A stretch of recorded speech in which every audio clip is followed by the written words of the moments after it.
What's up, everybody? Welcome back to my channel, or welcome if this is your first time. I'm Terrell. That's what the T stands for, Terrell. And this is going to be the reaction for the season finale, maybe the series finale, because I hear it's not really getting great reviews, but I think it's #1 in the country. Anyways, this is the reaction video for the season finale, episode number 8 of Jupiter's Legacy. Now, I've never read the comics, so I didn't know anything about this show going into it, but I did hear about it about 2 months ago. So I decided to just go ahead and give it a shot. I made sure I put it in my calendar for May 7th because I heard about it back in March. I saw like the trailer for it on Netflix, or a hint of a trailer, or teaser, I guess you would call it. So I made sure I put it in my calendar to remind me for May 7th. But earlier this past week, I started seeing advertisements and interviews for it, so from the cast and whatnot, and online reviewers. So people didn't really give their full review. They kind of just gave their first impressions and whatnot. So I was really excited to dive on in. And as I watched the series this past weekend, I thought the first episode was okay. The second episode was a little bit better, and the third episode really kind of hooked me and reeled me in. Now, the show to me isn't great, it isn't fantastic, but what makes it entertaining is surprisingly not the superhero action. It's, for me at least, it's the human factor, the thing the things that bind us, and the things that kind of tear us apart. You know, addiction, narcissism, elitism. What's another thing? Classism, nepotism.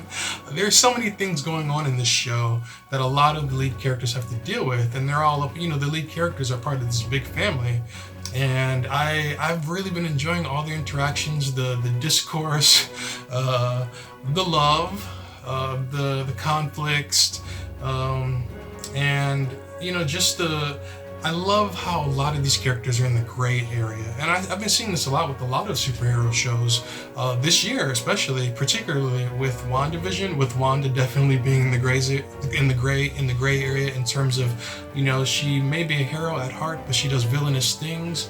Or other characters like the fake Captain America, he may do villainous things, but he wants to be a hero, and at times he does heroic things. You know, there are a lot of characters in the gray area, and I love that about these shows because they're really showing that most people are in the gray area, and depending on the situation, some people might do things that are more self-serving or villainous, or they might do something really heroic, even though they are not necessarily a selfless person. They just may have their moments of villainy or heroics. And you're seeing that in this show, Jupiter's Legacy, as well, with some of the characters. Most of them are good at heart, but they do some things that are really hurtful and have really destroyed or tarnished a lot of the relationships in their lives. And so now we're at the season finale, and this is still, like, each episode has gotten better and better in terms of the dynamics between the characters for me, because the plot has been really slow moving. There are times when they could have summed everything up, but they just dragged it out for 2 or 3 episodes. Certain scenes that just really didn't need to be there. It was like they're just trying to fill out a lot of time. So there's not really much story, there's not really any uniqueness to the story, in my opinion. I think the thing that really drives this show, and it might be the same in the comics, but the thing that really drives this show, that keeps me watching, are the amazing performances. Amazing by Elena Camporius, I think is her name, the young woman who plays Chloe. And I also love Josh Duhamel's performance in this. He's amazing. This is the best I've seen him, actually. So Elena and Josh, 2 thumbs up. And I love the rest of the cast as well. And as some of you probably noticed, I'm wearing red and white for the Utopian, and I'm wearing a little bit of blue for Lady Liberty, and I'm also wearing my Phoenix necklace for it's somewhat similar to the Jupiter's Legacy symbol. Not quite, but let's see. There it is. Yeah, not quite, but it's close enough. So without further ado, let's jump on into the season finale. I almost call it Jupiter's cock because I used to watch Spartacus, and they'd always talk about Venus being beautiful and Jupiter's cock. So I have to catch myself. This is Jupiter's legacy, not Spartacus or Jupiter's cock. Before I hit play, make sure do me a favor and please subscribe to my channel and ring that bell too so that you can get notified whenever I post a new reaction video or a review video or any video. I appreciate it. And let's jump on in. Here we go. The last episode was really good, but not great still, but really good. So I'm anxious to see how this is all going to end. It kind of ended on a cheesy note at the end of the last episode. If you've seen it, then you probably agree. But hopefully we'll all agree that this season finale was amazing. I really need it to be amazing because there hasn't been an amazing episode yet. So let me stop talking and let me hit play.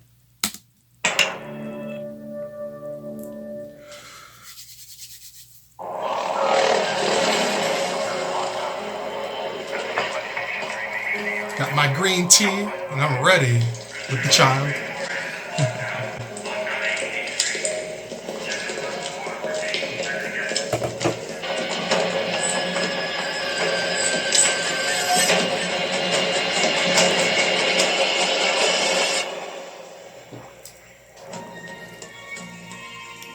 I just want you to know that no matter how close George and I are, it'll never touch the bond that we have.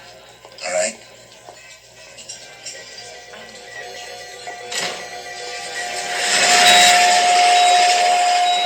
Looks like he's about to have an orgasm. Look at him.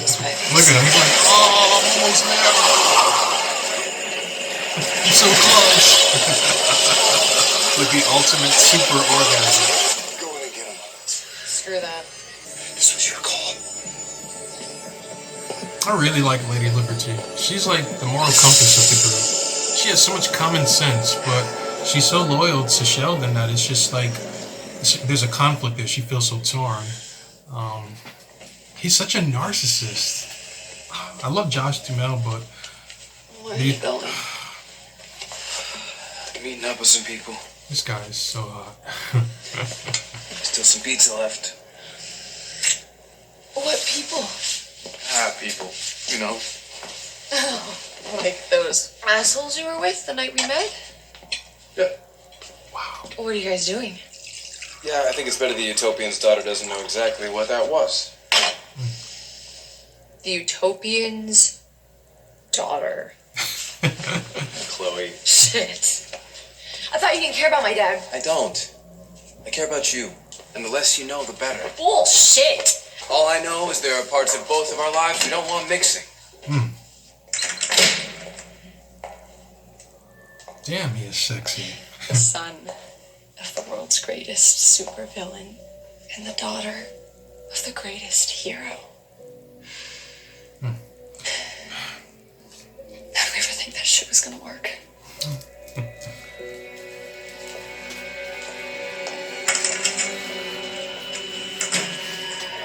You're on your own, mate? I can't do this without you. Good luck with that.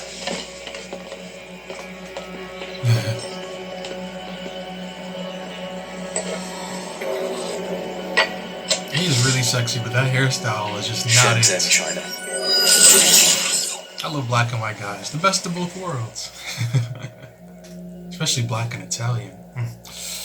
Man. When we got our powers, I felt a great responsibility to improve the country and the world.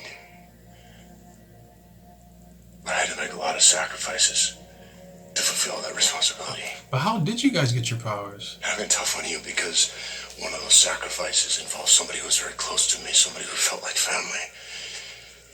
Sky Fox.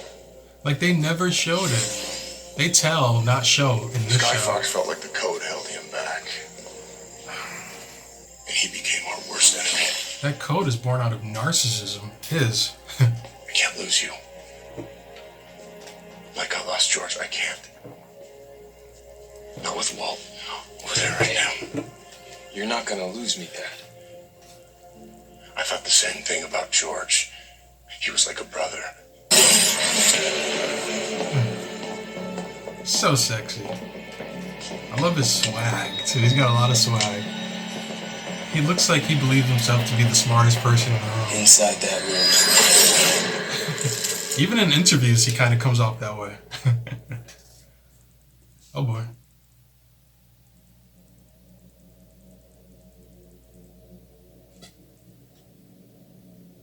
Uh-oh. Uh-oh. Looks like a roach crawled into a roach motel.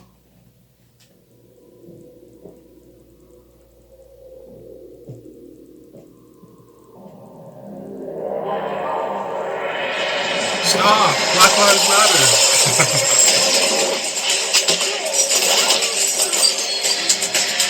Alright.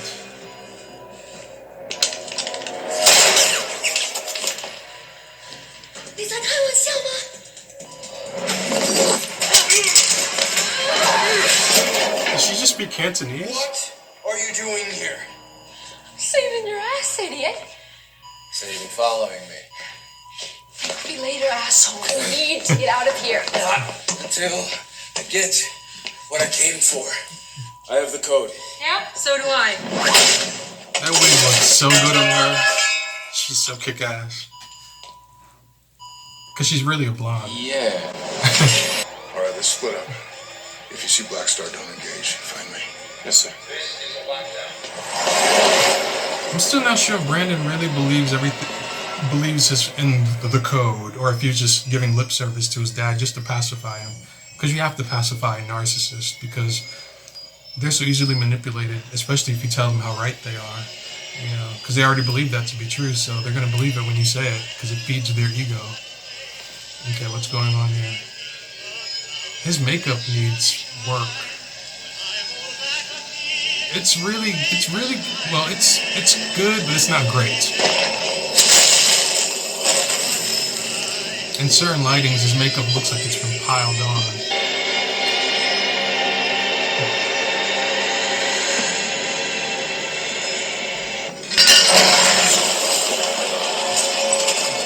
I like that outfit. He's almost like the bootleg Batman that we saw in the first episode of Invincible. His name was like Darkwing or something. Or Nightwing.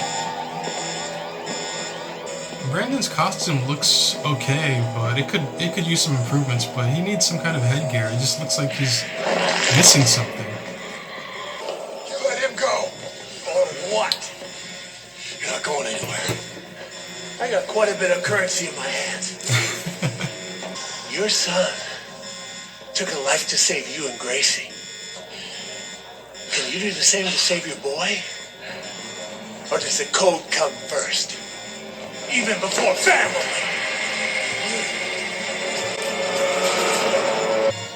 And now Brandon lives. There's going to be all kinds of tension between him and Sheldon. Oh, I love it. Love it. I don't think he's picking you, kid. Nice knowing you.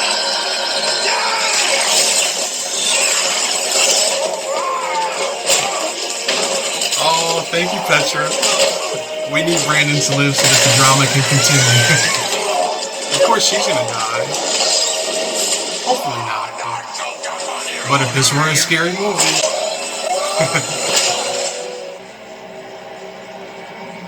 Screw the code.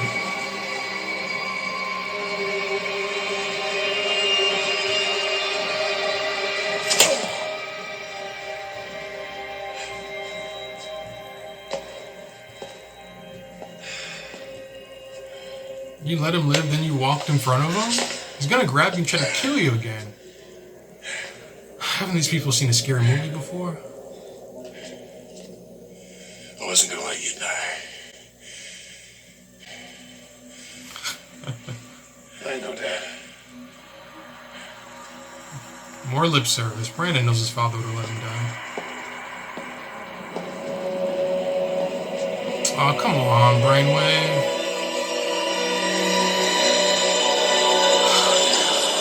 Can't stand Sheldon. Such a narcissist. George cloned Black Star, knowing that he'd give the Union the most trouble. Once I was in Black Star's brain, it was an ambush. He thought I'd be alone.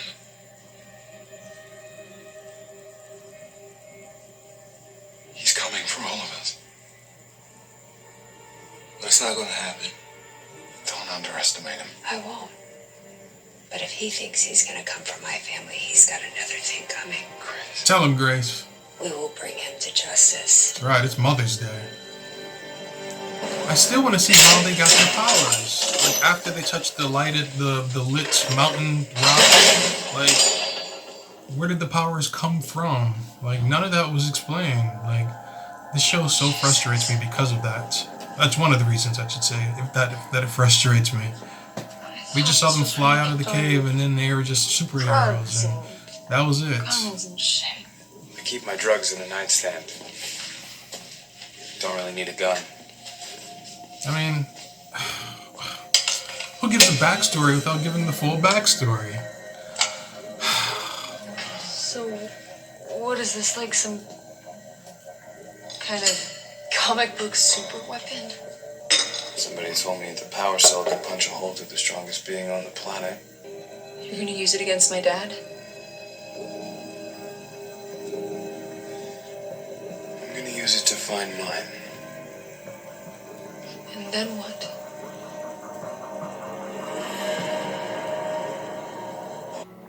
Hey, what do you want me to say? I'm sorry. I made a mistake. I don't want you to say another word. All I know is that you cloned Black Star and made it look like Skyfox was behind the whole thing. What? That creates instability within the Union. Instability that will force new leadership.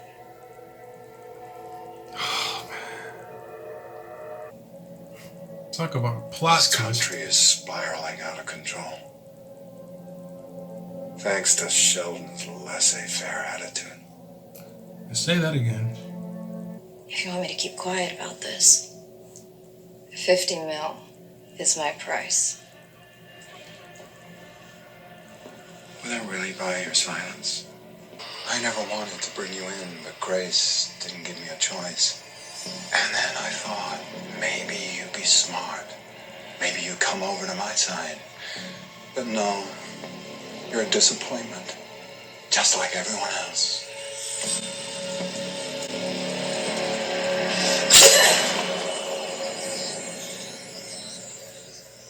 I could have taught you so much.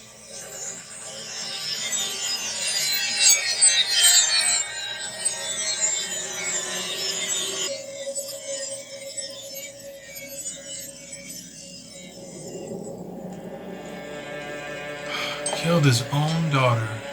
And his only daughter. Wow.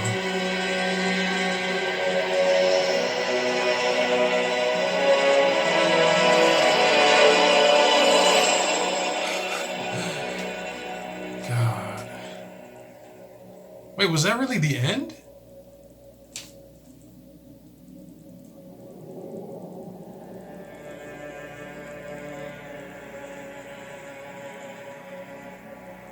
Oh, shoot. Wow.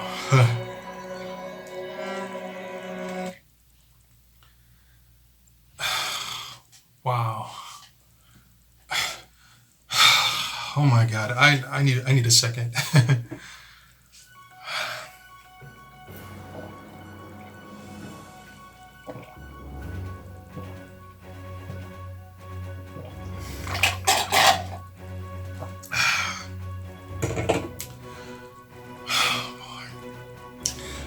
First of all, I can't believe that episode was so short because it was actually good. I'm sorry, it was actually great. It was the best episode so far, and it was only 35 minutes. Like, we got 55-minute episodes of the previous episodes, pretty much, and they had so many fillers in there, so many unnecessary fillers. When those, if any episode was going to be short, it should have been those, most of those, and this one should have been an hour or close to an hour, and the story shouldn't have ended where it ended. It's just like, I'm like, wait a minute, the credits are scrolling? What's going on here? Like, WTF, what the fudge? Like, this show, as I said in my intro, this show excites me because of the performances, the amazing performances. like the one that I almost said Ben Mendelsohn, Ben Daniels just gave here, and I've always loved him ever since The Exorcist. Loved him in there, love him in here too. But the performances in this show are what really drive this show and what really makes it good, because everything else is kind of mediocre, including the CGI. But it just ended like that was such a great performance and a great plot twist. It made perfect sense, but there are still so many holes. Like, as I mentioned during this reaction, like what happened after the group, when they were on that island, after they touched the inner part of the cave and the cave lit up and stuff, like we were inside of Spencer's gift store or something, or Hot Topic, and then the aliens took them to Jupiter or whatever, and or somebody took them to Jupiter, and they started the six characters started seeing somebody that they love, but I guess these were aliens in the form of somebody that each of the characters love. It was just kind of confusing. I kind of got it, but there was just so much left unsaid and unexplained, so I don't really know what happened. I don't really know who bestowed these powers onto the group, and why them. As I watched it, I started to see all these slow-moving pieces, and I started to notice that there are so many holes in the grand story, in the overarching plot. But the characters, the characters really drove the show. But it's like the writers drove this show off of a cliff, because that cliffhanger wasn't even much of a cliffhanger. It kind of felt like wait, that's it? Not like, oh my god, I can't believe it ended like that, I can't wait to see season 2. I feel more disappointed and upset, because it was such a bad way to end the show when there was already so much that was left unsaid and unexplained. I don't know. With most shows in the series during the season finale, we usually get some kind of a cliffhanger at the end of each character's during the season finale, when they show you all of the lead characters, like towards the end of that episode, you start to see some kind of dramatic cliffhanger with each of them. It's like something is ended, but then something is hinted to. That's what I'm getting at. You always see that, but with this, nothing was really ended, and nothing was really hinted to. That whole plot with Black Star, I kept calling him Brainwave when Ben Daniels' character is Brainwave, I believe. But that whole plot that's been carried over all these episodes with Black Star, it was so weak. It was just so stupid. And so to have that be part of a bigger story where Ben Daniels' character Brainwave was the one kind of orchestrating everything, all these events to kind of pretty much get Josh Duhamel's character Sheldon out of the Union. It was like that was such a weak plot, but it was well acted in the last episode, very well acted. But there was just so much, again, I don't know how many times I've said this during this reaction/review, but there was just so much unsaid there, and so many holes in that entire story, that I was surprised at the plot twist. I love the plot twist, but there were some missing pieces there, and with that story and with other parts of the story, and I kind of felt like what the heck, was there just part of the script, part of the film that just got damaged, and they just, so everything that's missing out of the show is just maybe those digital files caught fire or something, so the showrunner had to kind of piece together what they could, and now we have this. Is that what happened? Because I don't know. I feel really disappointed, and to be honest, I'm not really sure if I watch season 2. I may if there's nothing else, but I really don't care. I don't care for this show, because even though I love the performances, I feel really frustrated and disappointed. I feel like this was bad writing, and clearly the show was trying to do a lot, but I think it painted itself into a corner, or flew itself into a corner, a corner that the magical pole can't get them out of. It's just, what did you all think? Do you share my sentiments in being frustrated and disappointed and left thinking like, WTF, like, huh? Like, HUH, huh? Like, do you feel the same way I do, or do you feel like you got everything that you needed to get, and you feel like nothing was missing, that you're not yearning for anything, any other explanations? Because if you're feeling that way, I don't know how. I really don't know how, because I'm a writer, and so when I started adding up all these scenes and all these pieces of the story that have been missing, I'm like, there's so much that's just out there, and they wasted so much time dragging these pointless scenes for like 10 minutes for some of them at a time. Like when Sheldon went to the desert and then he found that house with the people, the ghosts of the people sitting around the table. Like, that whole thing took like 2 episodes, and it was so stupid. They could have summed that up in 1 or 2 minutes. Like, what the heck? So again, if you feel like you got everything you needed out of the show and it wasn't the least bit confusing, or it didn't have holes in the story to you, I really love to know why you think that way, because I just can't seem to get to that place that you're at, because I just saw too much that was going on and too much that wasn't going on, and it deeply frustrated me, and disappointed, because I really wanted to love this show because it looked really good and dark and gritty from the trailer, and I'm loving these darker stories that a lot of these streaming services are putting out, like with The Boys and Invincible, and even with like Falcon and the Winter Soldier, with the fake Captain America killing people killing somebody while the whole world was watching. Love that episode. But I'm loving these darker shows and these darker storylines that focus more on the human aspect of these characters as opposed to their super persona. Share all of your thoughts down below. I always love to hear whatever you have to say for the 3 people who are watching. And if you like this video, do me a favor and give me a thumbs up, and just to show me that you like this video. And if you don't mind, I'd love it if you would subscribe to my channel and ring that bell too, so that you can get notified whenever I post a new video. And if you'd love to follow me, you can on Instagram at creative_Klaus. Now, as always, make sure you fly high and fly free, like the Utopian or Paragon, or one of my personal favorite hero in the story, Lady Liberty. Again, that's why I'm wearing her colors, kind of. Alright, so yeah, make sure you fly high and fly free. Be you, because everyone else is taken. Now, you can check out another video from me right now, and zoom, zap, bam!